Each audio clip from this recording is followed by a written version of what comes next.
The most critical issue we're facing today is mental health. I believe this is the most important issue because people are suffering, and they're suffering in silence. Older generations don't understand what goes on in their kids' heads and what could possibly be hurting them.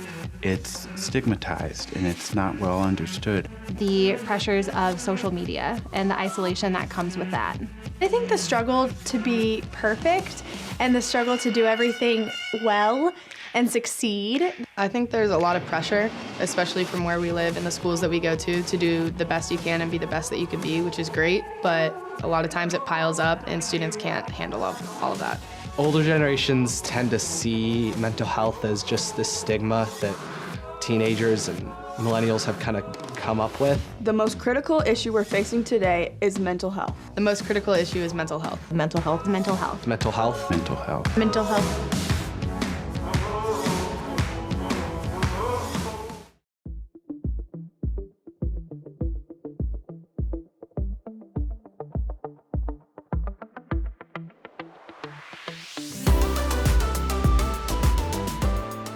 Good morning. My name is Rebecca Fitton, and I'm a licensed professional counselor.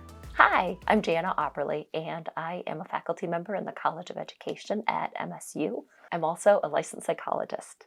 So we wanted to give you a heads up about our message for today. So here's our plan for today's message. First, we're going to cover some of the goofy things that we've heard during our work as mental health professionals. Then we'll talk about why are we talking about mental health, and specifically, why are we talking about mental health here in church? Then we'll transition to what Jesus would say. And spoiler alert, Jesus would say that we have to take care of ourselves and that we have to take care of one another. As we've mentioned, we're both mental health workers. We wanted to start with some of the things that we've heard people say about mental health. One of the things that I often hear people say is that successful people don't have mental health difficulties or problems. So doctors or people who own businesses or pastors for that matter, or psychologists, they don't have any mental health difficulties ever. Another goofy thing we've heard is that all mental illness is spiritual illness. And if you just pray enough, you won't experience mental illness. Mm-hmm. Yes, I hear that one. I hear that one a lot. Another one that I hear a lot often is it's really selfish to take care of your mind and your body. One that comes up for me is mental illness. That's a sign of weakness. Mm-hmm.